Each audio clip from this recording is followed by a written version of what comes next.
Now next point is toppling of block.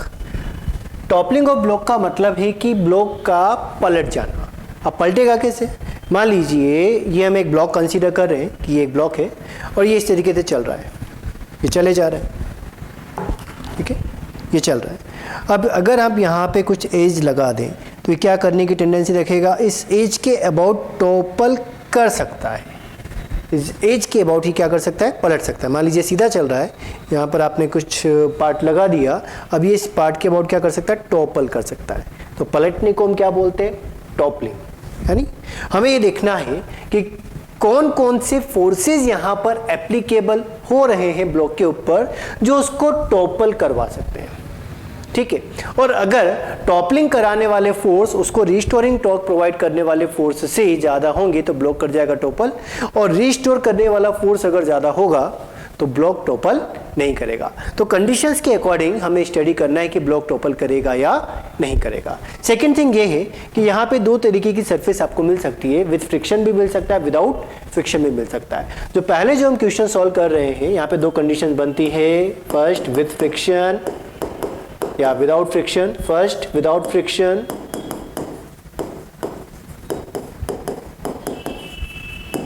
And second condition बनती है with friction.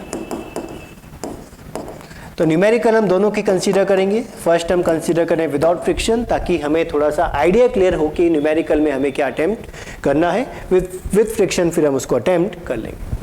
मान लीजिए आपको एक ब्लॉक दिया गया, a block is placed on a smooth surface, find minimum value of force for which block will topple about its edge. यानी हम मिनिमम कितना फोर्स अप्लाई करें कि ये ब्लॉक अपनी एज के अबाउट टॉपल कर जाए। अब समझने वाली बात यह है कि कौन सी एज के अबाउट वो टॉपल करेगा। मान लो ये ब्लॉक इस तरीके से रखा हुआ है, ये हाथ के ऊपर रखा है। अब फोर्स हम कहाँ लगा रहे हैं? फोर्स आप लगा रहे हैं ऊपर की ओर फोर्स लगा रहे हैं। तो अब आपको क्लियरली दिख रहा है कि अगर मैं ऊपर की ओर फोर्स लगा रहा हूं तो ये टॉपल कहां से करने की टेंडेंसी रख रहा है? ये इस एज के अबाउट टॉपल करने की टेंडेंसी रख रहा है। यानी जिस डायरेक्शन में आप फोर्स लगाते हैं उसी डायरेक्शन का जो एंड पॉइंट यहां पे बनता है ये इस पॉइंट के अबाउट टॉपल करने की टेंडेंसी रखेगा। क्या ये बात हमें समझ में आई? ठीक, कैसे? देखो ये ब्लॉक रखा हुआ है, अब आप इस पर ऊपर की तरफ से फॉरवर्ड डायरेक्शन में प्लस एक्स में फोर्स लगा रहे हैं, तो प्लस एक्स में फोर्स लगाएंगे तो टॉपल किधर करने की टेंडेंसी रख रहा है? इस ए पॉइंट के अबाउट, इस एज के अबाउट ही टॉपल करने की टेंडेंसी रख रहा है। मान लीजिए फोर्स की डायरेक्शन आप रिवर्स कर दें तो ये ग्रीन एज के अबाउट टॉपल करने की टेंडेंसी रख रहा है। मतलब जिस डायरेक्शन में आप फोर्स लगाते हैं टॉपल करने की टेंडेंसी भी उसी डायरेक्शन में होती है। कौन कौन से फोर्सेज हैं जो इसको टॉपल कराने में हेल्प कर रहे हैं, कौन से फोर्सेज हैं जो इसको टॉपल कराने में रेस्ट्रिक्ट कर रहे हैं, इन बातों पर हमें ध्यान देखना है। तो सबसे पहले आप देखें कौन कौन से फोर्सेज यहाँ पर एप्लीकेबल है। देखो ब्लॉक का मास आपको कितना दिया है? m दिया है। कहाँ होगा? वो सेंटर ऑफ मास पे होगा। यानी सेंटर ऑफ मास पर एक फोर्स एप्लीकेबल है जिसका वैल्यू है mg। ठीक, सेकेंड फोर्स आपने अप्लाई किया है फोर्स F। थर्ड, अगर ये ब्लॉक अर्थ पे कनेक्टेड भी है तो यहाँ पर एक नॉर्मल फोर्स भी मिलेगा जिसको आप जिस पॉइंट के अबाउट ये टॉपल करता है उसी पॉइंट के जस्ट अपवर्ड अप्लाई करते हैं। बिकॉज अगर ये ब्लॉक कुछ इस तरीके से उठ गया तो केवल यहीं से तो कनेक्टेड है, तो जो नॉर्मल आप कनेक्ट करते हैं, नॉर्मल आप ड्रॉ करते हैं, वो टॉपलिंग जिस पॉइंट के अबाउट करने की टेंडेंसी होती है उसी के जस्ट ऊपर आप बना देते हैं। ये बात समझ में आई? तो आपने यहाँ पे नॉर्मल बना दिया। तो तीन फोर्सेज यहाँ पर हैं। नॉर्मल के कारण तो कोई भी टॉर्क नहीं आएगा because line of action of force और पॉइंट ऑफ टॉपल यानी एक्सिस ऑफ रोटेशन वाला जो पॉइंट है वो सेम हो गया, थीटा 0 मिलेगा, यानी नॉर्मल तो कोई भी टॉर्क प्रोवाइड नहीं करेगा। ध्यान दें mg का O पॉइंट से डिस्टेंस कितना? mg का O पॉइंट से डिस्टेंस रहेगा, अगर ये टोटल A है तो ये पॉइंट आपका सेंटर ऑफ मास को रिप्रेजेंट कर रहा है, तो ऑब्वियस बात है कि O पॉइंट से mg का सेपरेशन कितना बनेगा? a/2 बनेगा। ठीक, अब a/2 डिस्टेंस हो गया, mg फोर्स हो गया, तो r cross f mg into a/2 in which direction? Plus k में। ठीक बात। सेकेंड जो फोर्स अप्लाइड है वो है F फॉरवर्ड डायरेक्शन में। कितना सेपरेशन O पॉइंट से? O पॉइंट से परपेंडिकुलर डिस्टेंस इसका रहेगा B, यानी force F distance B, torque लगेगा R cross F, F into B in which direction minus के में। तो आपको ये समझ में आया कि यहाँ पे दो टॉर्क है। पहला टॉर्क mg के कारण है जो इसको अपनी ही सरफेस पे बिठाए रखने का ट्राई कर रहा है, बिकॉज mg का जो टॉर्क होगा वो एंटी क्लॉकवाइज डायरेक्शन में होगा। ठीक, F के कारण जो टॉर्क आ रहा है वो फॉरवर्ड डायरेक्शन में आ रहा है, यानी क्लॉकवाइज डायरेक्शन में आ रहा है, जो इसको रोटेट करने का ट्राई कर रहा है। क्या ये बात हमें समझ में आई? ठीक, तो अगर F के कारण जो टॉर्क आ रहा है उसका वैल्यू अगर ज्यादा होगा तो ब्लॉक अपनी एज पे क्या कर जाएगा? टॉपल कर जाएगा। लेकिन अगर mg वाला टॉर्क ज्यादा होगा तो ये सरफेस पर ही बना रहेगा। अगर आपको बोला गया है मिनिमम कंडीशन, तो मिनिमम कंडीशन का मतलब दोनों के जो टॉर्क आ रहे हैं उनके मैग्नीट्यूड को इक्वल कर दें। ठीक बात। अगर हम ये कंसीडर करें कि ब्लॉक टॉपल कर रहा है, फॉर टॉपलिंग ऑफ ब्लॉक, तो हमें क्या कंसीडर करना चाहिए? हमें ये कंसीडर करना चाहिए, देखो ब्लॉक अगर टॉपलिंग करा तो ओ पॉइंट के अबाउट टॉपल करेगा, यानी फॉरवर्ड डायरेक्शन में ऐसा बोला जाए कि क्लॉकवाइज डायरेक्शन में टॉर्क लगना चाहिए। क्लॉकवाइज डायरेक्शन में टॉर्क कौन लगा रहा है? एफ लगा रहा है। ठीक है, तो आप ये बोलेंगे कि एफ मल्टीप्लाई बाय बी, यानी फोर्स का जो टॉर्क आ रहा है ओ पॉइंट से परपेंडिकुलर डिस्टेंस बी और ये फोर्स एफ। ठीक है ना, तो जो F इंटू बी आ रहा है उसका magnitude mg into A by 2 से ग्रेटर होना चाहिए। इन सभी कंडीशन में ब्लॉक टॉपल कर जाएगा। क्लॉकवाइज डायरेक्शन में लगने वाला टॉर्क अगर एंटी क्लॉकवाइज डायरेक्शन में लगने वाले टॉर्क से ज्यादा होगा तो ब्लॉक अपने एज के अबाउट टॉपल कर जाएगा। ये बात हमें समझ में आ रही? तो ये कंडीशन आई और आपसे क्या पूछा है? हमसे पूछा है मिनिमम फोर्स। क्या पूछा है? Minimum force. तो मिनिमम फोर्स का मतलब इक्वल वाली कंडीशन। यहां से आप देखें कि F का value greater than equal to mga by 2b अगर है तो ब्लॉक सभी कंडीशन में टॉपल कर जाएगा।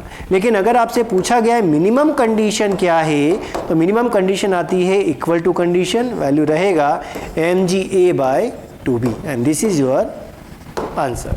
बहुत सीधा सा क्वेश्चन होता है। जिस डायरेक्शन में आप फोर्स अप्लाई कर रहे हैं, अगर आपको बोला गया है कि ब्लॉक टॉपल कर रहा है तो ऑब्वियस बात है कि जिस डायरेक्शन में आपने फोर्स अप्लाई किया है वह फोर्स इस ब्लॉक को टॉपल करा रहा है अबाउट दिस पॉइंट।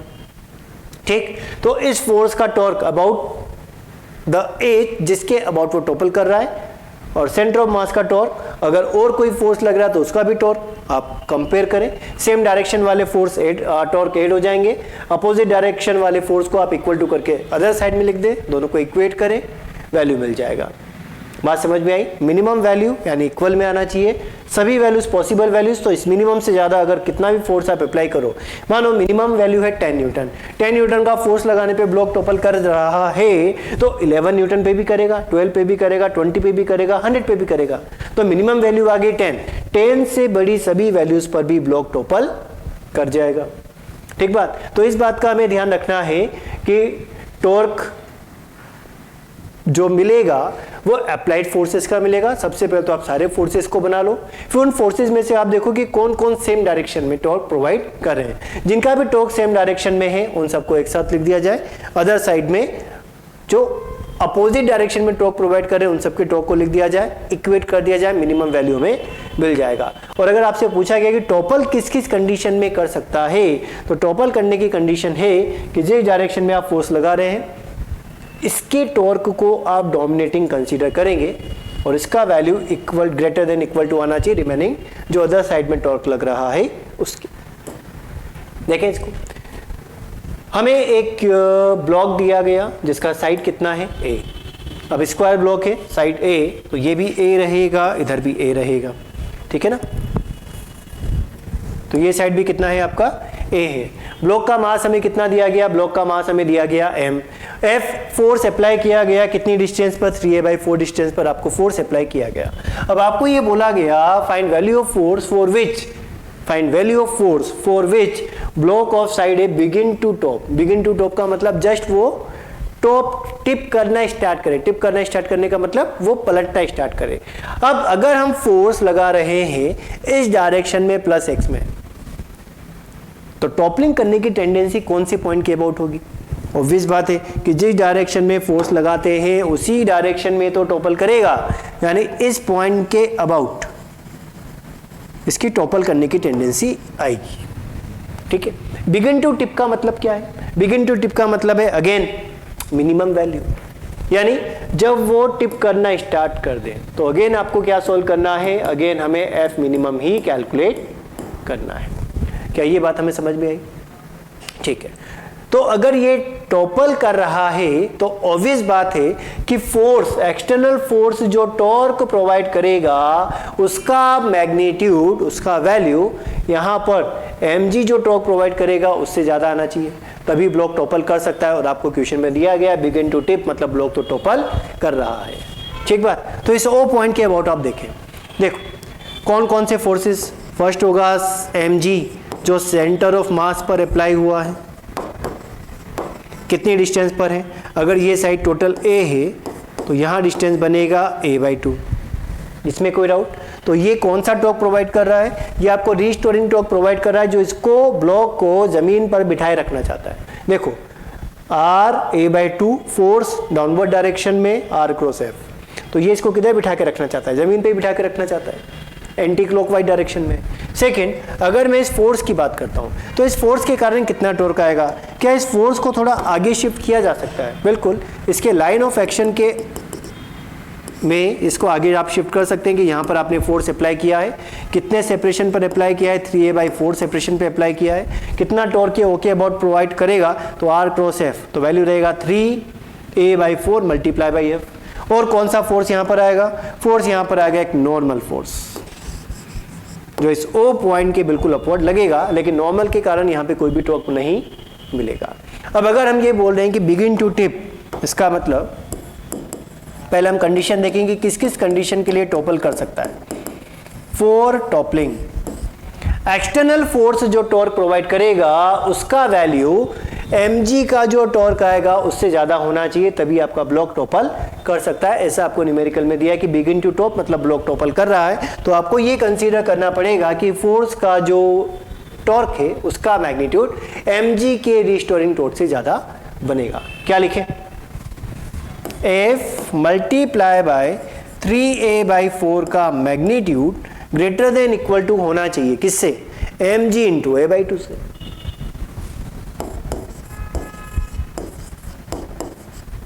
ठीक बात, a और a कैंसिल आउट, तो फोर्स का वैल्यू मिला तो F greater than equal to 2g m, a और a कैंसिल आउट, 2 and 4 यहाँ पे 2 टाइम्स कैंसिल आउट, तो 2mg/3। तो अगर फोर्स का वैल्यू 2mg/3 से ग्रेटर है तो इन सभी कंडीशंस के लिए ब्लॉक टॉपल कर जाएगा। और अगर ये वैल्यू इक्वल है, यानी मिनिमम फोर्स आप यूज कर रहे हैं 2mg/3, तो 2mg/3 फोर्स के लिए बिगिन टू टिप मतलब इंपेंडिंग स्टैंड, कि अगर आपने इतना फोर्स लगाया तो बस ये पलटने के लिए बिल्कुल तैयार है, इससे ज्यादा लगाता ये पलट जाएगा। ये बात समझ में आई। तो मिनिमम फोर्स का वैल्यू रहा 2mg/3, और 2mg/3 से अगर ग्रेटर आप फोर्स लगाते हैं तो ब्लॉक अपने एज के अबाउट टिप कर जाएगा। इस बात का जरूर ध्यान रखा जाए कि जिस डायरेक्शन में आप फोर्स अप्लाई करते हैं उसी डायरेक्शन में ब्लॉक की टिपिंग टेंडेंसी होती है। नेक्स्ट देखें, find minimum value of force for which a solid cylinder of mass m and radius r can step up a height. Consider all surfaces are frictionless and r is equal to 2h. ध्यान देना, हमें दिया गया एक cylinder, और cylinder का आपको क्या दिख रहा है, केवल एक ये एज दिख रहा है, इधर का ये एज दिख रहा है। ठीक बात। अब क्या किया गया, इसके आगे एक h हाइट का ब्लॉक लगा दिया, या ऐसे ब्लॉक लगा दिया। क्या बोला गया कि हम फोर्स कितना अप्लाई करें कि जो ब्लॉक, जो सिलेंडर है वो h हाइट पर स्टेप अप हो जाए। h हाइट पर स्टेप अप होने का क्या मतलब, कि वो इस हाइट पे चढ़ जाए, यही मतलब है।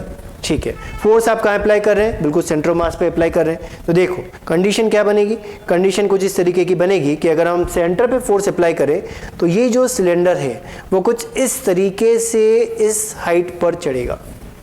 ये बात समझ में आई। तो किस पॉइंट के अबाउट टॉपल करने की टेंडेंसी आ रही है, उसी पॉइंट के अबाउट टॉपल करने की टेंडेंसी आ रही है जो इस स्टेयर पे कनेक्टेड है। मतलब यहां जो पॉइंट रहेगा, ये पॉइंट, इस पॉइंट के अबाउट टॉपल करने की टेंडेंसी है। यानी इसी पॉइंट के अबाउट आपको टॉर्क कैलकुलेट करना है, क्योंकि टेंडेंसी इसी पॉइंट के अबाउट आ रही है, ब्लॉक यहाँ पे रखा हुआ है, आप इसको फोर्स से खींच रहे हैं तो ये इस पॉइंट के अबाउट रोटेट होता हुआ ऊपर की तरफ चढ़ जाएगा। ये आप इसको प्रैक्टिकली देख सकते हैं, हमने भी देखा भी, ठीक है। यानी ओ पॉइंट के अबाउट हम टॉर्क देख लें, टिपिंग करने की टेंडेंसी इसी पॉइंट के अबाउट है। कौन कौन से फोर्सेज यहाँ पर एप्लीकेबल है, इनको देखा जाए। पहली बात, सिलेंडर जो आपको दिया है उसका मास है m, रेडियस है r, तो मास m है तो डाउनवर्ड डायरेक्शन में एक फोर्स लगेगा जिसको आप mg से रिप्रेजेंट कर सकते हैं, ठीक बात। सेंटर को आपने रिप्रेजेंट किया C पॉइंट से। ये सेपरेशन कितना है, ये सेपरेशन है r, इसमें कोई डाउट नहीं। सेकंड, जो फोर्स F आप अप्लाई कर रहे हैं, तो फोर्स F का इस टिपिंग पॉइंट से परपेंडिकुलर डिस्टेंस कितना, ये हमें कैलकुलेट करना है। थोड़ा सा ज्योमेट्री है, ज्योमेट्री पे थोड़ा सा आप ध्यान देंगे, समझ में आ जाएगा कि किस तरीके से हम कैलकुलेट करें। मानो सेंटर पॉइंट को अगर मैं O पॉइंट से कनेक्ट करता हूँ, सेंटर पॉइंट को अगर मैं O पॉइंट से कनेक्ट करता हूँ तो ये डिस्टेंस कितना रहेगा, ये डिस्टेंस रहेगा r। कोई डाउट, क्लियर। सेकेंड पॉइंट ये है कि अगर हमें कंडीशन दिया है r is equal to 2h, क्या कंडीशन दिया है, r is equal to 2h, है ना। तो अगर ये हाइट h है तो ऑब्वियस बात है कि ये जो हाइट होगी ये भी h ही होगी, क्योंकि यहाँ से यहाँ तक का डिस्टेंस किसको रिप्रेजेंट कर रहा है, r, रेडियस को रिप्रेजेंट कर रहा है। कंडीशन आपको गिवन है r is equal to 2h, तो इस r में अगर ये h है तो ये भी h ही रहेगा, ठीक। थर्ड पॉइंट आप ये देखें कि अगर मुझे ये डिस्टेंस कैलकुलेट करना है, बिकॉज O पॉइंट तो आपने यहाँ कंसीडर किया है, mg जो फोर्स है वो डाउनवर्ड डायरेक्शन में लग रहा है, तो line of action of force से परपेंडिकुलर डिस्टेंस O का कितना रहेगा, मतलब ये डिस्टेंस आपको कैलकुलेट करना है। अब ये डिस्टेंस कैलकुलेट कैसे की जा सकती है, इसको मैंने मान लिया x, और ये जो सेपरेशन है ये h है, h नीचे h ऊपर। क्या x कैलकुलेट किया जा सकता है, बिल्कुल। पाइथागोरस आप यूज करें तो वैल्यू रहेगा r square is equal to h square plus x square, इसमें कोई डाउट। पाइथागोरस हम यहाँ पे यूज कर रहे हैं, r के प्लेस पर हम क्या रख सकते हैं, 2h, so 4h square is equal to h square plus x square, इसमें कोई डाउट। सो वैल्यू आ गया x square is equal to 3h square and value of x is equal to under root 3h। यानी आपने mg force, mg का जो line of action of force है उसका टॉपलिंग पॉइंट से परपेंडिकुलर डिस्टेंस x कैलकुलेट कर लिया, जिसका वैल्यू आया √3h, ठीक। f के साथ परपेंडिकुलर डिस्टेंस कितना है, h है। इस पॉइंट के अबाउट अगर ये टॉपल कर रहा है तो इक्वेशन क्या बनेगा, इक्वेशन देखो क्या लिख सकते हैं, किस पॉइंट के अबाउट, O पॉइंट के अबाउट हम टॉपलिंग इक्वेशन लिख रहे हैं, यानी टॉर्क इक्वेशन लिख रहे हैं। कंसीडर हम कर रहे हैं टॉपल अबाउट पॉइंट O, तो कौन कौन टॉपल कराने के लिए रेस्पॉन्सिबल है, ध्यान दें। h इंटू एफ, कौन सी डायरेक्शन, फॉरवर्ड डायरेक्शन यानी clockwise direction, F into H torque मिलेगा। सेकेंड फोर्स जो यहाँ पर एप्लीकेबल है, सेकेंड फोर्स एप्लीकेबल है mg, और परपेंडिकुलर डिस्टेंस कितनी आ रही है, x, यानी x इंटू mg, कौन सी डायरेक्शन में, एंटी क्लॉकवाइज डायरेक्शन में। लेकिन अगर ये बोला गया है कि ये हाइट पे चढ़ गया, इसका मतलब फोर्स जो टॉर्क प्रोवाइड करेगा उसका मैग्नीट्यूड ज्यादा होना चाहिए। क्या लिखा जाए, तो यहां पर आप लिख सकते हैं F इंटू एच का value greater than equal to होना चाहिए किसके, mg इंटू एक्स से, capital mg multiply by x के, और x के प्लेस पर क्या लिखा जा सकता है, √3h। So F H is greater than equal to √3mg h। तो फोर्स का कंडीशन आ गया कि अगर फोर्स का वैल्यू √3mg के ग्रेटर देन इक्वल टू है तो ब्लॉक सभी कंडीशन में टॉपल कर जाएगा। और मिनिमम वैल्यू अगर आपसे पूछा गया तो मिनिमम वैल्यू आप यहाँ पे मेंशन कर सकते हैं, that's why F minimum is √3 times of mg। कोई भी क्वेश्चन बने टॉपलिंग का, हमें इस बात का ध्यान रखना है कि अगर आपको बोला गया टॉपलिंग तो एक्सटर्नल फोर्स के कारण जो टॉर्क लग रहा है उसका टॉर्क डोमिनेट करना चाहिए, तभी वो फोर्स की डायरेक्शन में टॉपल कर सकता है। बिकॉज mg ज़्यादातर केसेस में क्या करेगा, रीस्टोरिंग टॉर्क की प्रोवाइड करेगा जो ब्लॉक को अपनी जगह पे बिठाए रखने का ट्राई करेगा। आई बात समझ? तो क्वेश्चन थोड़ा सा टिपिकल था लेकिन लॉजिक यहाँ पे भी सेम ही अप्लाई हो रहा है। नेक्स्ट देखिए, क्वेश्चन समझना, इजी क्वेश्चन है, समझ में आ जाएगा। अगर आपने एलएलएम में फ्रिक्शन पढ़ा है कि फ्रिक्शन किस तरीके से अप्लाई हो रहा है, क्वेश्चन आप इजीली बना लोगे, कोई प्रॉब्लम इसमें नहीं है। बिकॉज अब हम जो क्वेश्चन देख रहे हैं वो विद फ्रिक्शन देख रहे हैं। ध्यान दें, a uniform cylinder with mass m, radius r and height h is placed as shown on rough inclined plane। एक सिलेंडर है जो एक रफ इंक्लाइन प्लेन पे रखा है। रफ इंक्लाइन प्लेन का मतलब यहाँ पे फ्रिक्शन है म्यू, ठीक है। Coefficient of friction is mu. If inclination is gradually increase then find condition for which cylinder will slide and cylinder will topple. ध्यान दें, एक सिलेंडर को आपने यहाँ पे रख दिया और धीरे धीरे इसके इंक्लिनेशन को हम क्या करते जा रहे हैं, बढ़ाते जा रहे हैं। आपको वो कंडीशन देखना है कि जब सिलेंडर इस एज पर क्या करने लगे, स्लाइड करने लगे, और किस कंडीशन पे ये टॉपल कर जाएगा।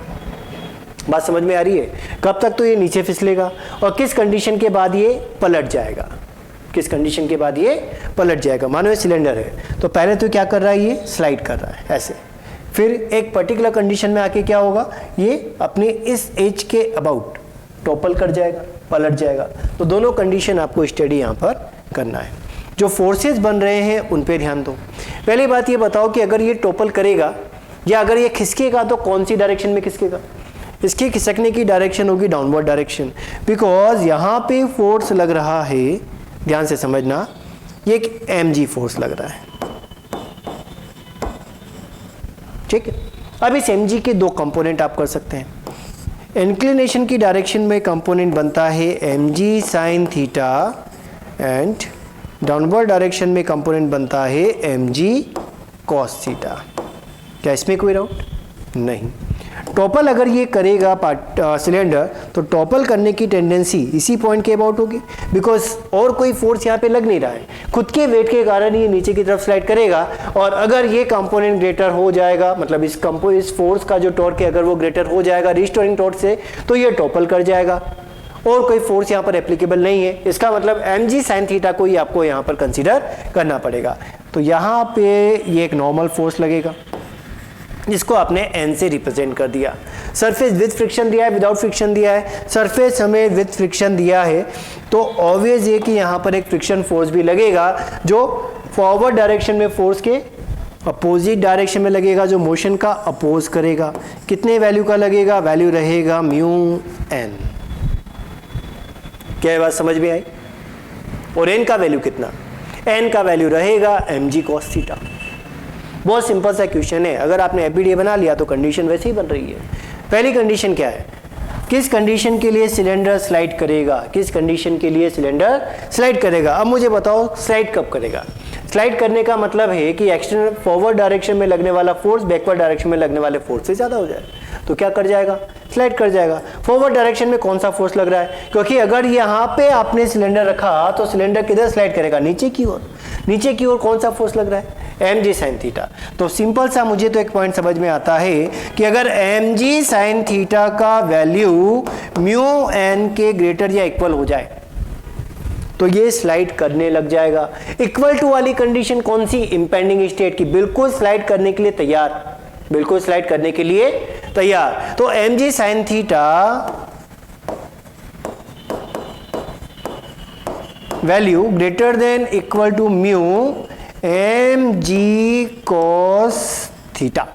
तो अगर ये कंडीशन आपको मिलती है तो ब्लॉक की स्लाइडिंग इक्वल टू वाली कंडीशन में तो वो स्लाइड करना स्टार्ट करेगा और ग्रेटर देन वाली कंडीशन में स्लाइड कर जाएगा। ये बात समझ में आया?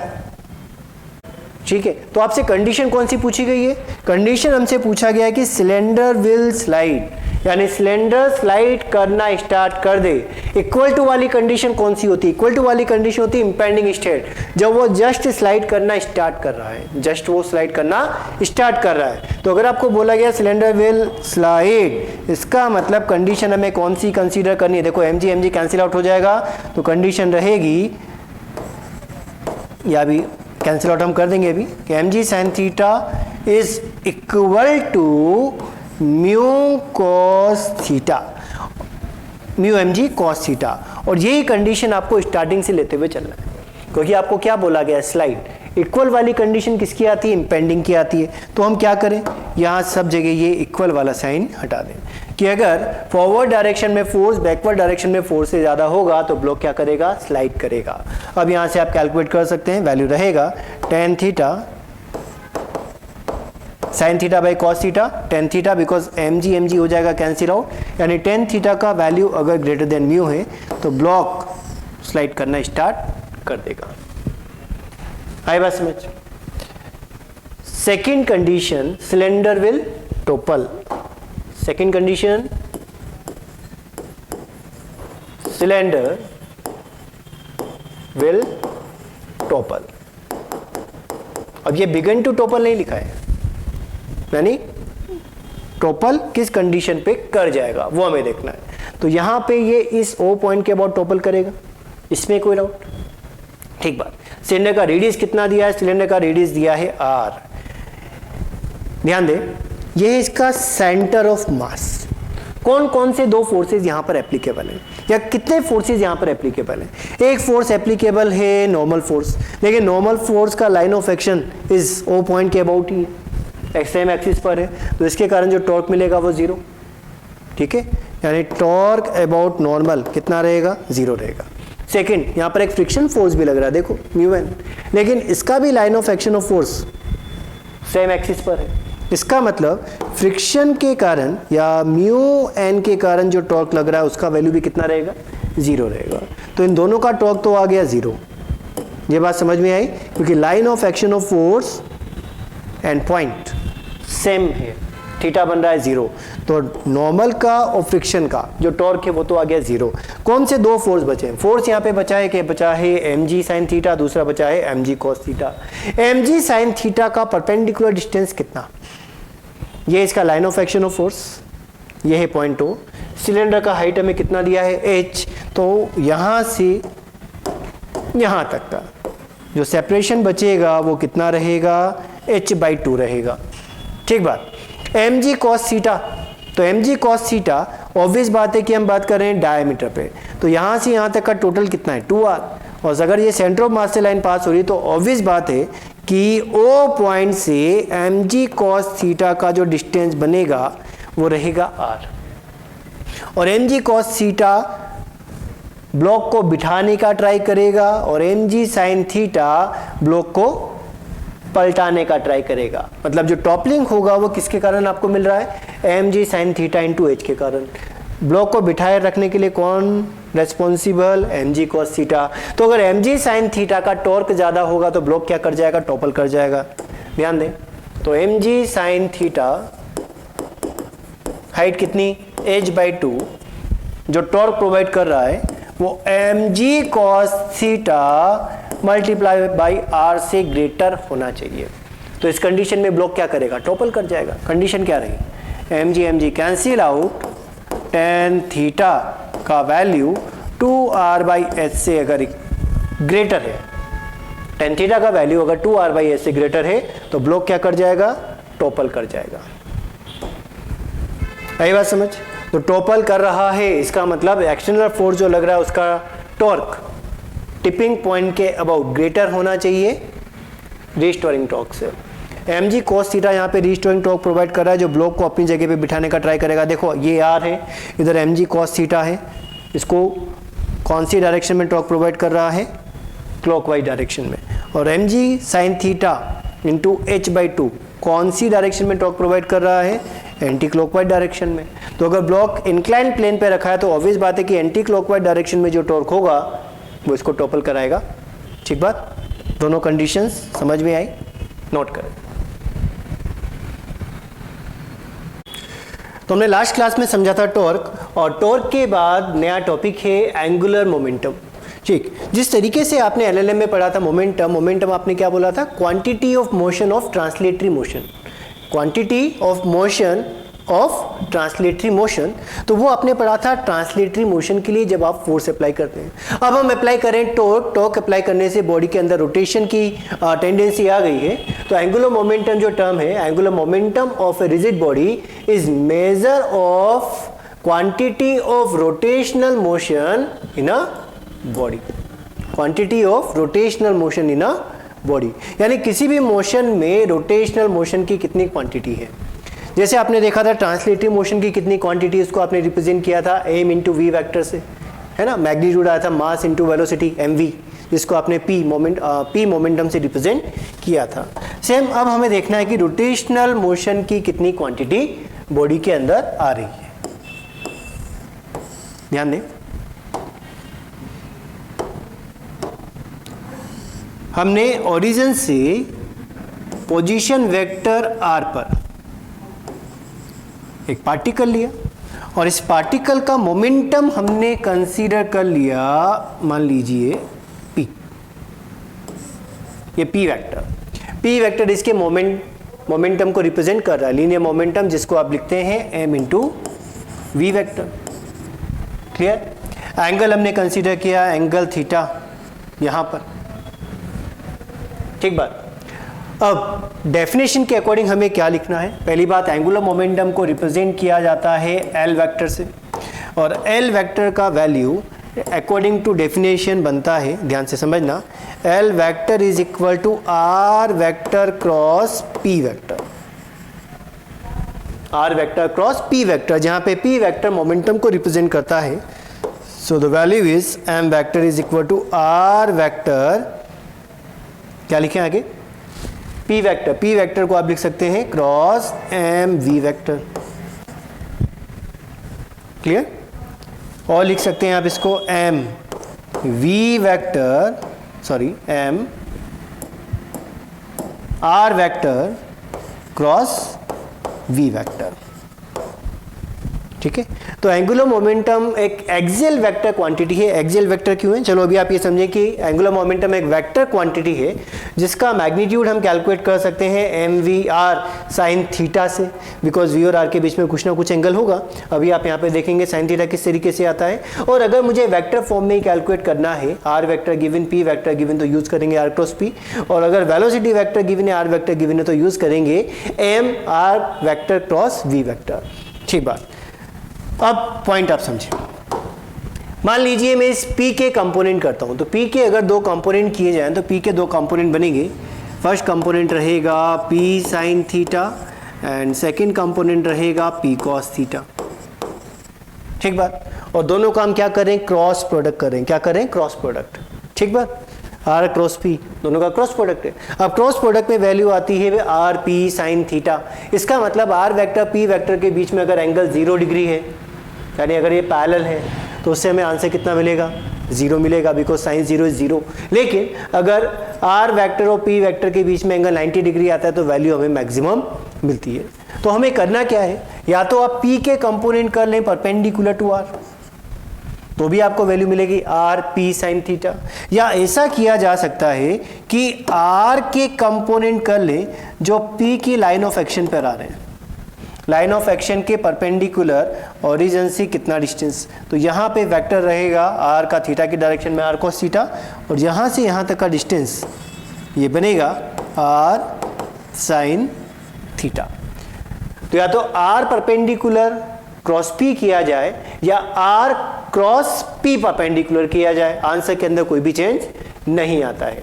ध्यान दें, या तो आर पी साइन थीटा बना ले या R sine theta multiply by P बना ले, आंसर के अंदर कोई वेरिएशन नहीं आएगा। बिकॉज अगर आप एल वेक्टर के मॉड को रिप्रेजेंट करते हैं, किसको रिप्रेजेंट करते हैं? एल वेक्टर के मॉड को रिप्रेजेंट करते हैं, तो mod of L vector is equal to R P sine theta बनेगा। अब इसको आप दो तरीके से लिख सकते हैं, जिस तरीके से आपने टॉर्क को रिप्रेजेंट किया था, या तो लिखा जा सकता है R sine theta multiply by P, या लिखा जा सकता है R multiply by P sine theta. यानी जिसका कंपोनेंट करने में आपको इजीनेस हो वो उसका आप कंपोनेंट कर ले, आंसर में हमारे कोई वेरिएशन नहीं आएगा। अगर आप आर के कंपोनेंट कर सकते हैं, component of R perpendicular to P, use करें तो r sin theta multiply by p हो जाएगा। या अगर हम p के कंपोनेंट कर सकते हैं component of p perpendicular to r, तो अगेन आपको क्या मिला आर पी साइन थीटा, यानी हमारे आंसर में कोई वेरिएशन नहीं आएगा। मैग्नीट्यूड अगर कैलकुलेट करना है तो यूज कर सकते हैं R is equal to R P sine theta,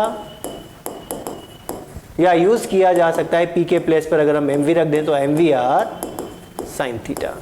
ये किसको रिप्रेजेंट कर रहा है? मैग्नीट्यूड ऑफ एंगुलर मोमेंटम को रिप्रेजेंट कर रहा है। वेक्टर फॉर्म में अगर कैलकुलेट करना है तो आप यूज करोगे आर क्रॉस पी या M R cross we.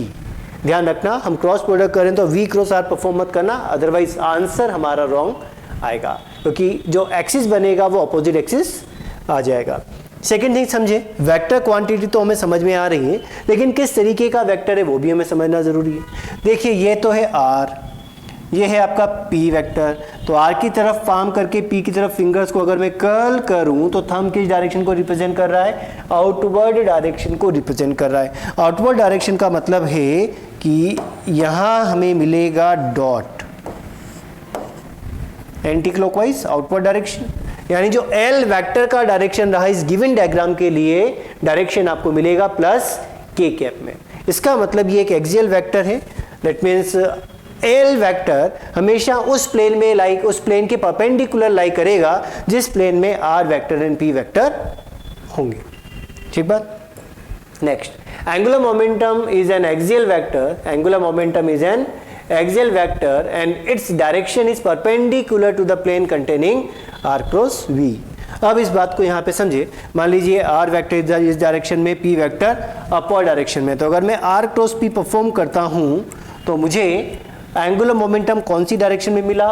Plus के में। यानी आप यहाँ पे रिप्रेजेंट कर सकते हैं कि जो एंगुलर मोमेंटम का डायरेक्शन रहेगा वो प्लस के आएगा, प्लस के को आप डॉट से भी रिप्रेजेंट करते हैं। सिमिलरली सेकेंड डायग्राम में अगर आप देख रहे हैं कि R vector cross P vector, तो आर की तरफ फिंगर्स रख के पी की तरफ अगर कर्ल की जाए तो थंब किधर जाता है?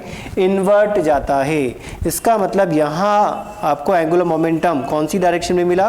देखो क्लॉकवाइज तो डायरेक्शन रहा, क्लॉकवाइज तो इसका रोटेशन रहा, एंड जो डायरेक्शन आपने रिप्रेजेंट किया डायरेक्शन बनेगा माइनस के कैप। फर्स्ट कंडीशन में डायरेक्शन किधर रहा? प्लस के कैप में। मैग्नीट्यूड अगर मुझे वेक्टर फॉर्म में कैलकुलेट करना है तो यूज हम कर सकते हैं L vector is equal to R cross P vector. क्या इसमें कोई डाउट? पी की प्लेस पर हम लिख सकते हैं M V vector, so L vector is equal to R cross M V vector, और इसको आप M R cross V vector से भी रिप्रेजेंट कर सकते हैं। क्या इसमें कोई डाउट?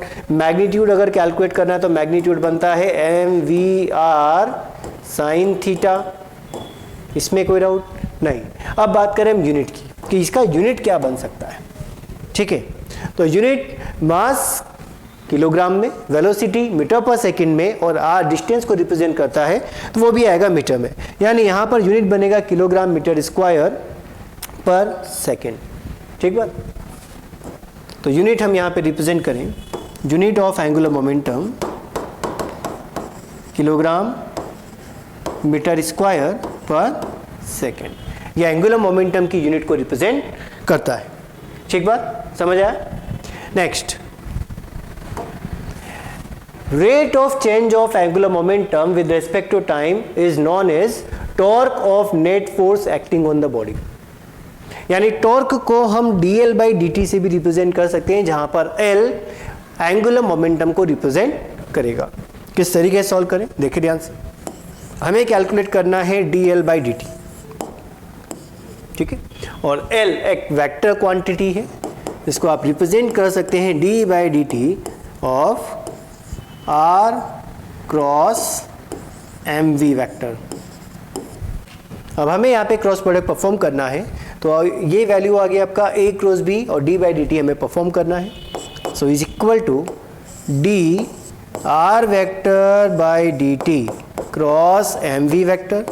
पहले आपने r वेक्टर को डिफरेंशिएट किया, mv टर्म सीधे आएगा, plus now r vector cross d/dt of mv vector, ये टर्म बनेगा।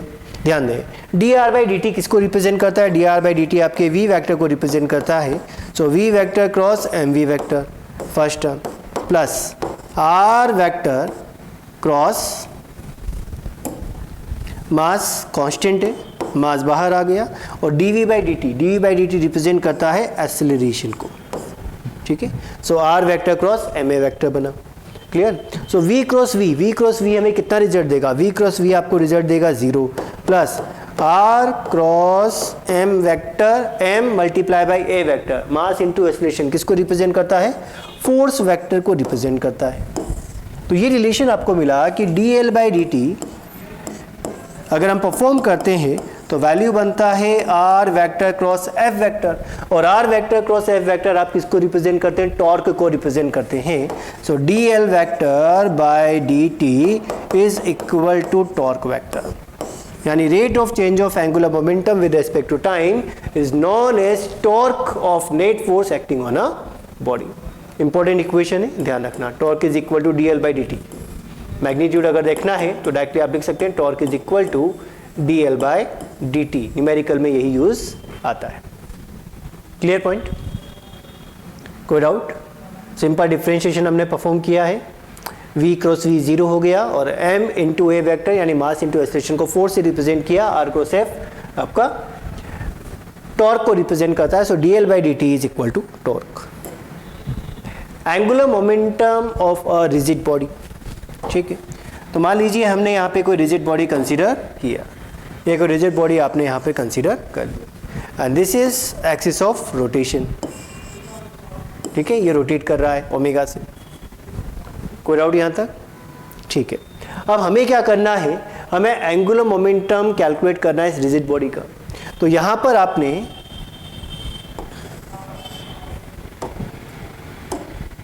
कोई एक एलिमेंट कंसीडर किया, इस एलिमेंट का मास आपने मान लिया mi, और एक्सिस ऑफ रोटेशन से इसका परपेंडिकुलर डिस्टेंस आपने कंसीडर कर लिया ri। क्लियर? कोई डाउट इसमें?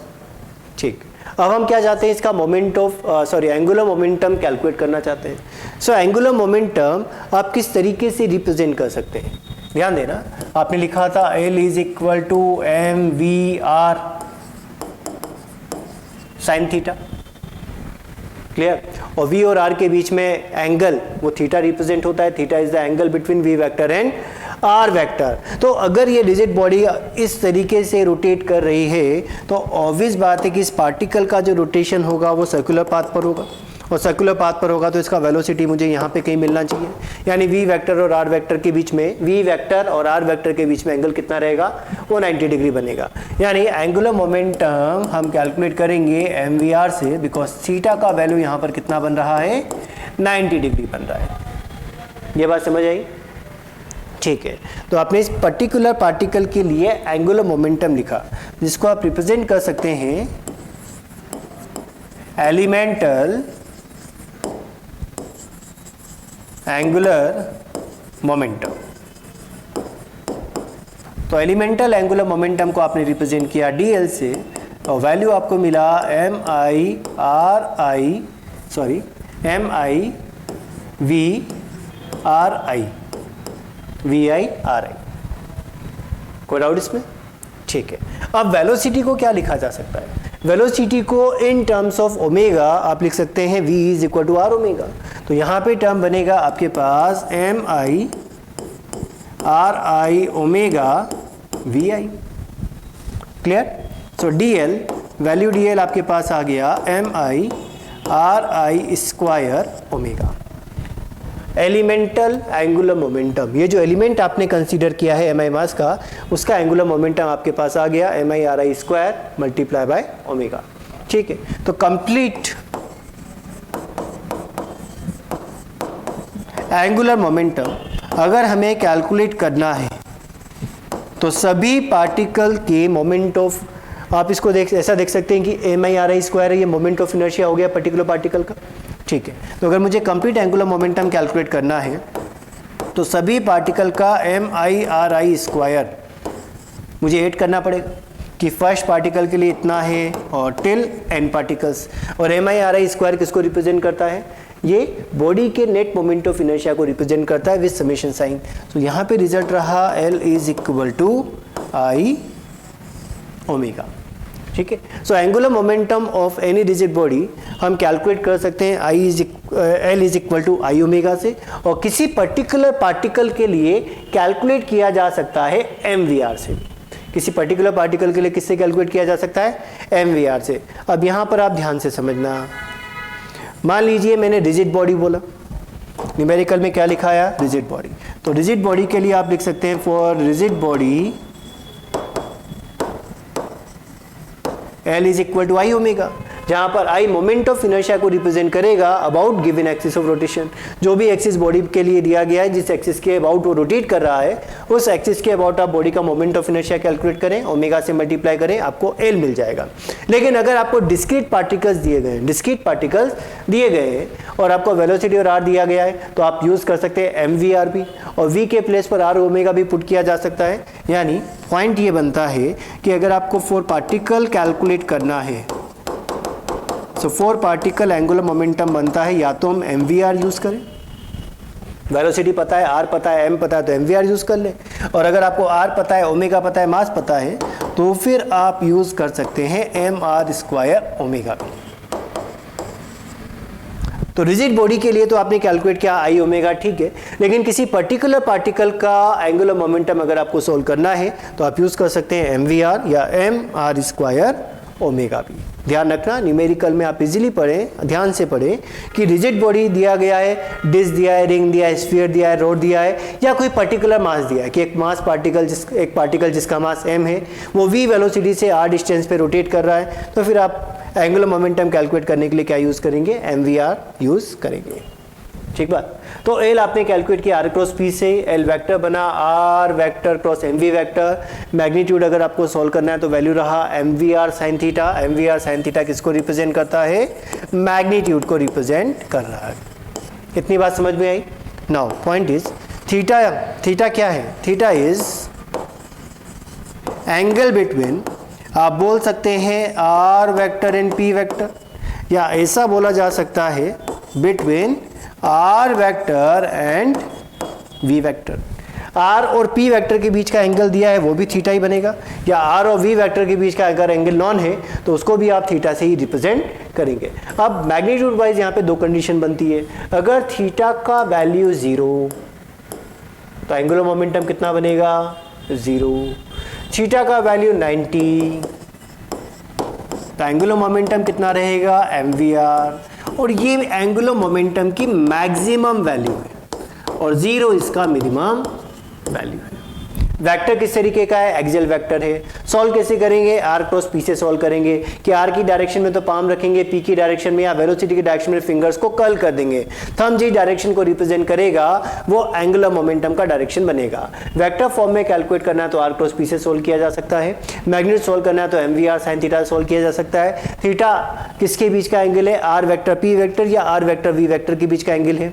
ठीक बात। रिजिड बॉडी के लिए अगर एंगुलर मोमेंटम लिखना है तो L is equal to I omega, किसी पार्टिकल के लिए लिखना है तो L is equal to mvr या mr स्क्वायर ओमेगा से आप रिप्रेजेंट कर सकते हैं। टॉर्क के साथ एंगुलर मोमेंटम किस तरीके से रिप्रेजेंट करता है? Torque is equal to tau is equal to dl by dt, इस तरीके से रिप्रेजेंट करता है। और जो हमने पढ़ा है वही आपको न्यूमेरिकल्स में यूज करना है।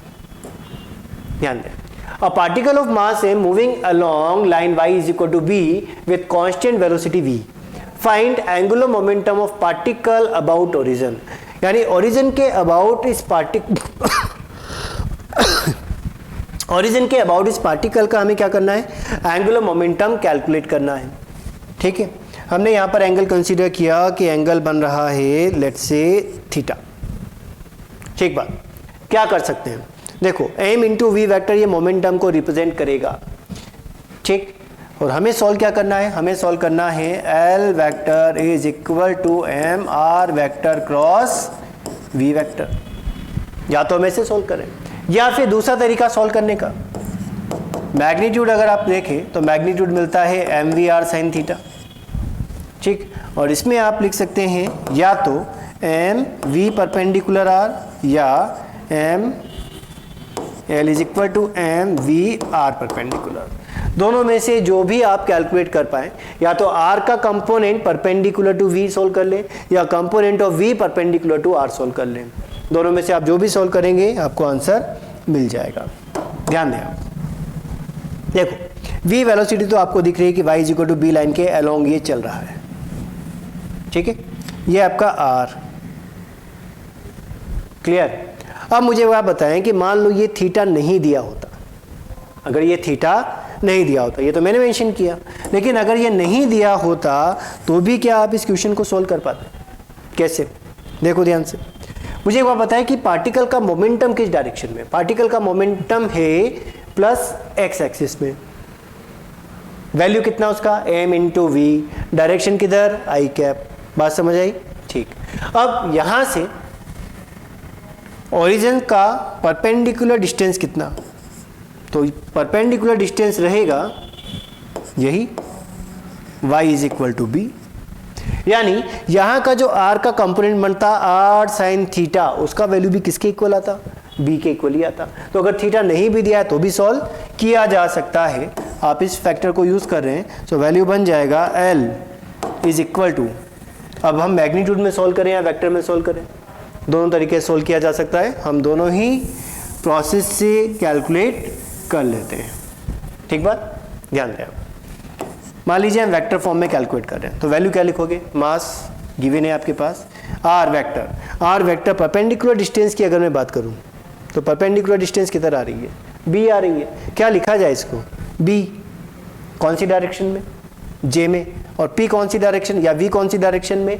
आई में। तो यहाँ पर वैल्यू बन जाएगा M V B and direction बनेगा जे क्रॉस आई, और जे क्रॉस आई किसको रिप्रेजेंट करता है? माइनस के को रिप्रेजेंट करता है। सो एम वी बी माइनस के, क्या माइनस के आप राइट हैंड रूल से भी लेकर आ सकते हैं? आर की तरफ पाम रखो, वी की तरफ फिंगर्स को कर्ल करो, थंब जिस डायरेक्शन में जाएगा वही आपके एंगुलर मोमेंटम का भी डायरेक्शन है। तो वैल्यू आ गया एम वी बी माइनस के कैप। और तरीका, अगर मुझे मैग्नीट्यूड सॉल्व करना है तो डायरेक्ट आप सॉल्व कर सकते हैं एम वी आर परपेंडिकुलर से। तो पार्टिकल की लोकेशन और ओरिजिन के बीच का परपेंडिकुलर डिस्टेंस कितना? वो बी ही है। तो आर वेक्टर के प्लेस पर क्या लिखे? आर परपेंडिकुलर के प्लेस पर क्या लिखोगे? बी ही प्लेस करेंगे, तो वैल्यू बन जाएगा L is equal to M V B. तो वेक्टर फॉर्म में भी सोल्व किया जा सकता है, मैग्नीट्यूड में भी कैलकुलेट किया जा सकता है। Next, a particle is released from rest from x is equal to x naught and particle falls vertically downward. Calculate angular momentum of particle of mass m about the origin. ध्यान दें, this is origin 0, यहाँ पर आपने represent किया x is equal to X naught, ठीक, और इस x is equal to X naught पर एक पार्टिकल प्लेस्ड है जिसका मास है m और ये इनिशियली रेस्ट कंडीशन में है, यानी इसका u 0 है। किसी भी टाइम इंस्टेंट पर हमें एंगुलर मोमेंटम कैलकुलेट करना है, क्यों? क्योंकि जो पार्टिकल है वर्टिकली डाउनवर्ड फॉल कर रहा है। तो मान लीजिए पार्टिकल वर्टिकली डाउनवर्ड फॉल करते हुए यहाँ तक आ गया, ठीक, तो इस पर्टिकुलर लोकेशन पे आपको ओरिजिन के अबाउट एंगुलर मोमेंटम कैलकुलेट करना है, ठीक है, ध्यान देना बात में। तो L हम कैलकुलेट करते हैं एम वी आर परपेंडिकुलर से, ठीक है। तो मुझे एक बात बताएं कि अगर ये पार्टिकल इनिशियली रेस्ट से फॉल कर रहा है, वर्टिकली डाउनवर्ड डायरेक्शन में फॉल कर रहा है, तो ऑब्वियस बात है कि ग्रेविटी के कारण ये फॉल कर रहा होगा, और ग्रेविटी के कारण ये फॉल करेगा तो इसकी वेलोसिटी कौन सी डायरेक्शन में मिलेगी? इन डायरेक्शन ऑफ ग्रेविटी मिलेगी, मतलब डाउनवर्ड मिलेगी। कितनी मिलेगी? कैलकुलेट किया जा सकता है v is equal to U plus G T से, यानी यहाँ पर वेलोसिटी बनेगा v is equal to G T और डायरेक्शन रहेगा इसका डाउनवर्ड, मतलब माइनस जे। आई बात समझ? तो वेलोसिटी तो आ गई इसकी जी टी। परपेंडिकुलर डिस्टेंस कितना? किसी भी इंस्टेंट पर चला जाए, मान लीजिए पार्टिकल यहाँ पर है और ओरिजिन के रेस्पेक्ट में अगर आप देख रहे हो तो इस पार्टिकल का ओरिजिन से परपेंडिकुलर डिस्टेंस या x is equal to X naught के इक्वली बनेगा, बिकॉज इसका line of action of motion तो डाउनवर्ड ही रहेगा हमेशा, ठीक। तो ये इसके किसी भी पॉइंट पर हो, ओरिजिन के रेस्पेक्ट में जो परपेंडिकुलर डिस्टेंस रहेगा उसको आप एक्स नॉट से ही रिप्रेजेंट करोगे। क्या ये बात समझ में आई? वेलोसिटी वर्टिकली डाउनवर्ड डायरेक्शन में है, तो इसके जो line of action of motion रहा वो हमेशा वर्टिकली डाउनवर्ड रहेगा, और इस लाइन का ओरिजिन से परपेंडिकुलर डिस्टेंस हर इंस्टेंट पर कितना मिलेगा, x नॉट मिलेगा। मान लीजिए पार्टिकल यहाँ आ गया जहाँ पर आपने मार्क किया हुआ है, तो पार्टिकल तो यहाँ पर है लेकिन परपेंडिकुलर डिस्टेंस अभी भी कितना है, वो x नॉट ही है। ठीक है, सॉल्व कैसे किया जाए? So L is equal to mass m, velocity gt and perpendicular distance x naught. ये तो आ गया मैग्नीट्यूड, और वेक्टर फॉर्म में अगर कैलकुलेट करना है तो मैग्नीट्यूड तो सेम आएगा। डायरेक्शन बताओ, r क्रॉस p, r की तरफ यानी x नॉट की तरफ फिंगर्स, पाम रख दिया, फिंगर्स आपने वेलोसिटी की डायरेक्शन में रोटेट कर दी, थंब किधर गया, इनवर्ट डायरेक्शन में। इनवर्ट डायरेक्शन क्या रिप्रेजेंट करता है, माइनस k, केप को रिप्रेजेंट करता है। तो वैल्यू यहाँ पे बना mgt x not in direction minus k cap. Clear? Next, a particle of mass m is projected with velocity u making an angle theta with horizontal. Find angular momentum about horizon when particle is at highest point and particle is again at ground. यानी हमें एक projectile consider करना है। क्या आपने projectile consider किया? ये motion बना दिया आपने कुछ इस तरीके का।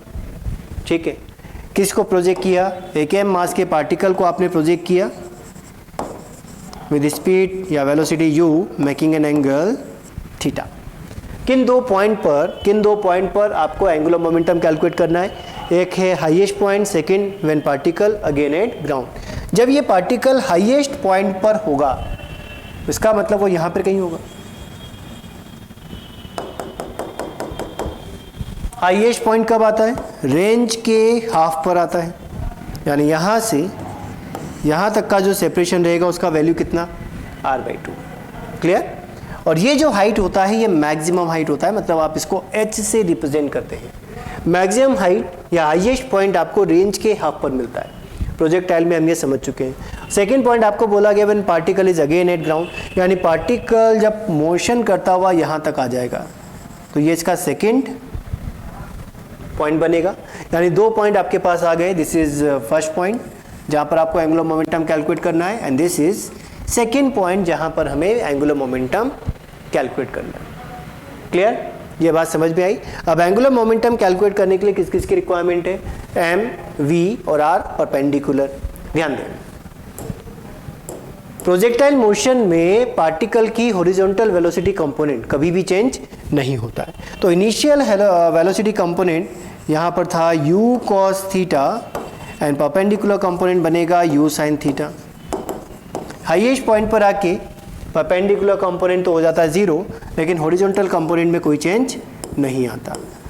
तो वेलोसिटी कितनी रहेगी? u cos थीटा, मास m है और ओरिजिन से परपेंडिकुलर डिस्टेंस क्या वो h के इक्वल मिलेगा। ठीक, तो फर्स्ट पॉइंट हाईएस्ट पॉइंट पर अगर हम एंगुलर मोमेंटम कैलकुलेट करें तो वैल्यू बनेगा mvr परपेंडिकुलर मास m velocity u cos theta, और r परपेंडिकुलर आप h से रिप्रेजेंट करेंगे।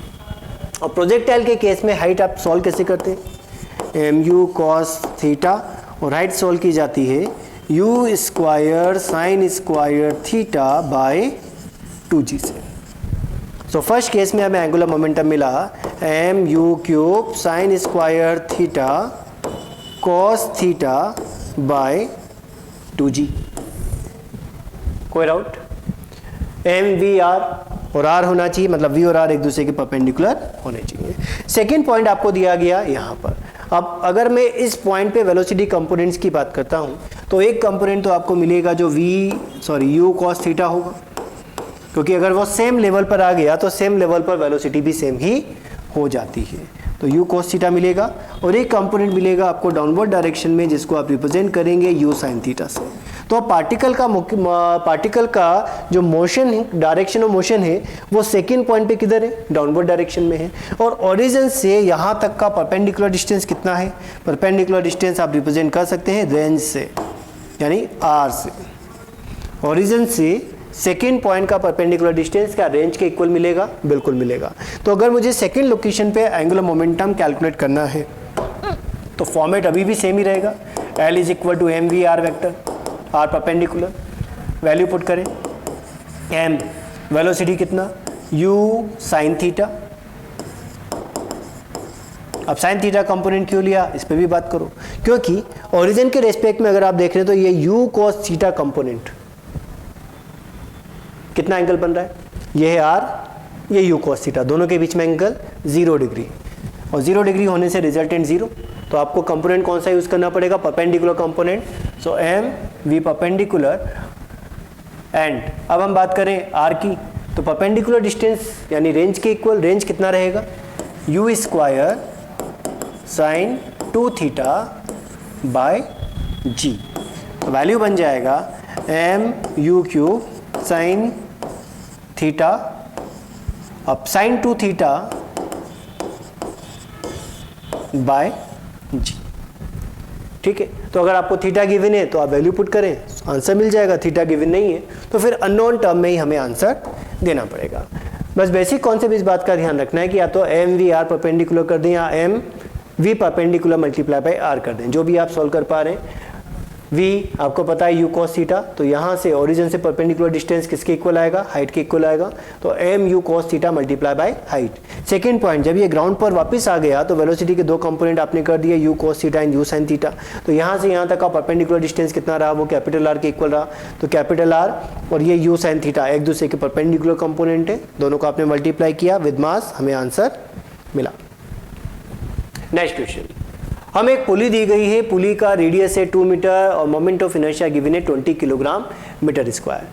ठीक, इनिशियली पुली कौन सी कंडीशन में, रेस्ट कंडीशन में। अब आपने इसको t=0 पे फोर्स अप्लाई किया 10 न्यूटन का, और पूछा गया कि after 3 second of motion, after 3 second of motion angular momentum कितना होगा, after 3 second of motion angular momentum कितना होगा। तो ध्यान दें, ये जो पुली है वो एक रिजिड बॉडी है, और रिजिड बॉडी का एंगुलर मोमेंटम हम कैलकुलेट करते हैं I मल्टीप्लाई बाई ओमेगा से।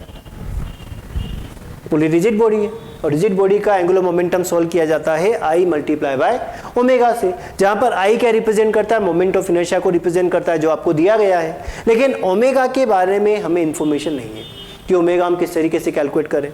ठीक है, यानी ओमेगा पर हमें स्ट्रेस देना है कि ओमेगा किस तरीके से सॉल्व किया जा सकता है। मुझे एक बात बताओ, क्या गिवन कंडीशन से हम यहाँ पे टॉर्क का इक्वेशन लगा सकते हैं कि torque is equal to I alpha, लगाया जा सकता है। फिर टॉर्क किस फोर्स ने टॉर्क प्रोवाइड किया, 10 न्यूटन के फोर्स ने। जब आपने इसको पकड़ के खींचा तभी ये पुली क्या करने लगेगी, घूमने लगेगी। ठीक, क्या फिक्स एक्सिस के अबाउट घूम रही है, बिल्कुल घूम रही है, जिसका डिस्टेंस कितना आ गया सेंटर से, आर के इक्वल आ गया। तो कोई भी रिजिड बॉडी अगर फिक्स एक्सिस के अबाउट रोटेट कर रही है तो torque is equal to I alpha में अप्लाई कर सकते हैं। तो 10 न्यूटन का फोर्स है, आर डिस्टेंस आपको पता है, तो F into R is equal to I alpha. तो क्या यहाँ से हम अल्फा कैलकुलेट कर सकते हैं। फोर्स है आपके पास 10 न्यूटन का, डिस्टेंस है 2, मोमेंट ऑफ इनर्शिया ये भी आपको दिया है 20 अल्फा। सो अल्फा आ गया 1 radian per second square. Wait out, alpha आपके पास से टाइम दिया गया है, तो क्या ओमेगा सोल्व किया जा सकता है। Initially pulley is at rest, यानी ओमेगा नॉट कितना है, initial angular velocity of the pulley 0। तो इक्वेशन ऑफ मोशन अप्लाई करें, omega is equal to omega naught plus alpha t. So omega is equal to 0 plus 1 multiply by 3। Omega कितना आ गया, omega आ गया 3 radian per second.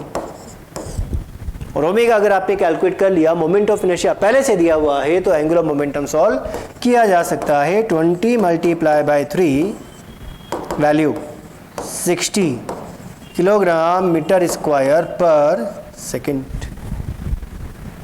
है बात समझ। तो जैसा हमें डेटा दिया गया है उसके अकॉर्डिंग आप इक्वेशन यूज करो। इक्वेशंस सारी आपको पहले से पता है, उन्हीं इक्वेशंस का हमें यूज करना है।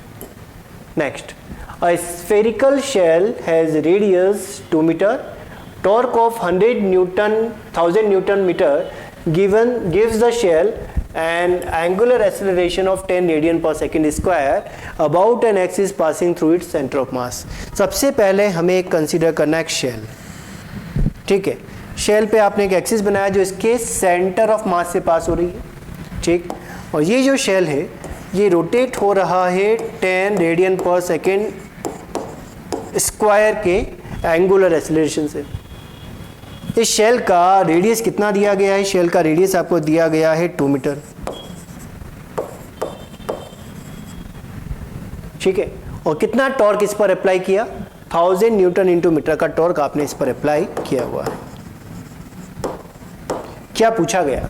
पूछा गया find moment of inertia and mass of the shell. Moment of inertia and mass of the shell कैसे सॉल्व करें? देखो फर्स्ट हमें कैलकुलेट करना है, क्या हमें टॉर्क दिया गया है? बिल्कुल दिया गया। क्या अल्फा पता है? बिल्कुल पता है। तो क्या torque is equal to I alpha apply किया जा सकता है मोमेंट ऑफ इनर्शिया को सॉल्व करने के लिए? तो I is equal to torque divide by alpha. So I torque कितना है? 1000 एंड अल्फा गिवन है 10। So moment of inertia calculate हो गया 100 kilogram metre square. Moment of inertia मिला। सेकंड हमें क्या सॉल्व करना है? Mass of the shell. Shell का मास हमें कैलकुलेट करना है। रेडियस गिवन है, मोमेंट ऑफ इनर्शिया भी पता है। अब मुझे क्या पता है कि शेल का मोमेंट ऑफ इनर्शिया कितना होता है? शेल का मोमेंट ऑफ इनर्शिया होता है I is equal to 2/3 mr²। ये moment of inertia of shell. किसका वैल्यू सॉल्व करना है? मास का वैल्यू सॉल्व करना है। So m is equal to 3I/2r²। सभी का वैल्यू पुट कर दें। So m is equal to 3 multiply by 100 divide by 2 into radius again 2, so 2²। क्लियर? सो 100/4 ये 25 को रिप्रेजेंट करेगा। 25 इंटू 3 75 को रिप्रेजेंट करेगा। सो मोमेंट ऑफ मास हमें मिला 75/2 किलोग्राम। कितना मास आ गया? 75/2 kilogram. Moment of inertia 100, value 300/8, 4 से आपने कैंसिल आउट किया तो 75/2 किलोग्राम इसका आंसर हमें मिला। Next, a particle of mass 1 kilogram is rotating on a circular path of radius 1 meter at a rate of 10 rotation in 31.4 seconds। एक particle है जिसका मास है 1 किलोग्राम, एक सर्कुलर पाथ पे वो रोटेट कर रहा है जिसका रेडियस है 1 मीटर, और 10 रोटेशन कंप्लीट करने में कितना टाइम लग रहा है? 31.4 सेकेंड्स लग रहा है। तो calculate angular momentum of the body, L हमें कैलकुलेट करना है। अब ध्यान दें एल किस तरीके से सोल्व किया जा सकता है। पहली बात, पार्टिकल दिया है। अब पार्टिकल के लिए अगर मुझे एंगुलर मोमेंटम सोल्व करना है तो दो इक्वेशन बनती है। या तो मुझे यूज़ करना चाहिए एम वी आर, या मैं यूज़ कर सकता हूँ mr² ओमेगा। ठीक है, बिकॉज मुझे पार्टिकल दिया गया है।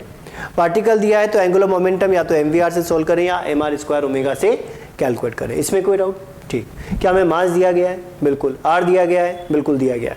क्या वी दिया है? वी नहीं दिया। क्या ओमेगा दिया है? ओमेगा नहीं दिया। तो या तो आप वी कैलकुलेट कर लो या ओमेगा कैलकुलेट कर लो। दोनों में से जो भी क्वांटिटी आप कैलकुलेट कर लेंगे उसके अकॉर्डिंग आपको एंगुलर मोमेंटम मिल जाएगा। ध्यान दें, 10 रोटेशन कितने टाइम में कंप्लीट कर रहा है? 31.4 सेकेंड्स में। ध्यान देना, 10 रोटेशंस इन 31.4 सेकेंड। सो 1 रोटेशन कंप्लीट करने में कितना टाइम लगेगा? 3.14 सेकेंड्स। कोई डाउट इसमें? ठीक। कौन से पाथ पे मूव कर रहा है? सर्कुलर पाथ पे मूव कर रहा है। तो सर्कुलर पाथ पे एक साइकिल कंप्लीट करने में, एक रोटेशन कंप्लीट करने में कितना टाइम लगा? v वेलोसिटी से m मास के पार्टिकल को एक रोटेशन कंप्लीट करने में कितना टाइम लगा? 3.14 सेकेंड। तो टाइम हम कैसे सॉल्व कर सकते हैं? Time is equal to distance divide by speed. कोई दिक्कत नहीं। कितना डिस्टेंस कवर करेगा एक साइकिल में? 2πr। कितनी स्पीड से? v से। क्या v हमें मिलेगा? बिल्कुल मिलेगा। टाइम का वैल्यू बोलो। 3.14। आपने कैलकुलेट किया कि एक रोटेशन का time 3.14 second. So 3.14 is equal to 2 multiply by 3.14 into R के प्लेस पर 1 और v unknown. So value of v आपको मिल गया 2 मीटर पर सेकेंड। और अगर v कैलकुलेट हो गया तो फिर MVR भी सॉल्व किया जा सकता है। Mass 1, velocity 2, R 1, answer 2 kilogram metre square पर सेकेंड। क्लियर? तो एंगुलर मोमेंटम आपने कैलकुलेट किया। अगेन सारी इक्वेशंस आपको पहले से पता है, बस इक्वेशन कौन सी इक्वेशन किस तरीके से हम यूज़ कर सकते हैं। तो सबसे पहले ये सोचो कि आपको कैलकुलेट क्या करना है। कैलकुलेट करने के बाद आपको अननोन पता चल जाते हैं कि कौन सी क्वांटिटी अननोन है। तो अननोन क्वांटिटी के लिए फिर आप इक्वेशन अप्लाई करें या प्रोसीजर को अप्लाई करें जिससे वो कैलकुलेट हो जाए। Next, find angular momentum of a disc rotating with omega about an axis passing through its diameter. यानी हमें एक डिस्क कंसीडर करना है, ये आपने डिस्क मान लिया, और ये डिस्क इसके डायमीटर के अबाउट, ये इसका डायमीटर के अबाउट रोटेट कर रही है ओमेगा से। क्या कैलकुलेट करना है? Angular momentum. तो मुझे आप बताएं कि जो डिस्क किस तरीके की क्वांटिटी है या डिस्क किस तरीके का बॉडी है। क्या ये एक रिजिड बॉडी है? बिल्कुल। और रिजिड बॉडी के लिए एंगुलर मोमेंटम आप कैलकुलेट कर सकते हैं I मल्टीप्लाई बाय ओमेगा से, L is equal to I omega. तो ओमेगा तो आपको दिया है, डिस्क का मास हमने कंसीडर कर लिया m, रेडियस आपने कंसीडर कर लिया r। तो डायमीटर के अबाउट मोमेंट ऑफ इनर्शिया कितना मिलेगा डिस्क का? डायमीटर के about moment of inertia disc का कितना रहेगा बताएं? Centre of mass passing through axis passing through centre of mass in perpendicular to the plane. Answer आता है mr²/2। तो डायमीटर से देखेंगे तो परपेंडिकुलर एक्सिस थ्योरम अप्लाई करेंगे और L का वैल्यू आपको मिलता है mr²/4 मल्टीप्लाई बाय ओमेगा, और यही आपका आंसर है। L is equal to I omega. Rigid body के लिए एंगुलर मोमेंटम कैलकुलेट किया जा सकता है by using L is equal to I omega, where I is moment of inertia of rigid body about given axis. Next, एक mass दिया है m1 और एक m2 मास है जो r रेडियस के सर्कल में ओमेगा से रोटेट कर रहा है। ठीक है, हमें क्या कैलकुलेट करना है? Find angular momentum of m2 about m1। Find angular momentum of m2 about m1। बताएं किसका एंगुलर मोमेंटम कैलकुलेट करना है? हमें एंगुलर मोमेंटम कैलकुलेट करना है m2 का। m2 पार्टिकल दिया गया है, तो पार्टिकल का एंगुलर मोमेंटम हम सॉल्व कैसे कर सकते हैं? L is equal to mvr या mr² ओमेगा, दोनों तरीके हैं। डेटा क्या गिवन है? मास गिवन है, r गिवन है, ओमेगा गिवन है। तो आंसर क्या बनेगा? L is equal to m2 r² and omega. बहुत ही सिंपल न्यूमेरिकल्स होते हैं। हमें केवल इस बात को समझना चाहिए कि पहली बात तो कि अगर रिजिड बॉडी दी है तो कौन सी एक्सिस के अबाउट वो रोटेट कर रही है। जिस एक्सिस के अबाउट रोटेट कर रहा है आप यूज़ कर लो L is equal to I omega, और I उसके मोमेंट ऑफ इनर्शिया को रिप्रेजेंट करेगा। सेकेंड थिंग ये बनती है कि अगर आपको पार्टिकल दिया गया है तो mvr या mr² ओमेगा, दोनों में से जो डिटेल्स आपको दी जाती है उसके अकॉर्डिंग आप यूज़ करते हैं। ठीक है, रिलेशन अगर आपको चाहिए तो torque is equal to I alpha, dl/dt is equal to torque use करें, हमें आंसर्स मिल जाएंगे। नोट करें।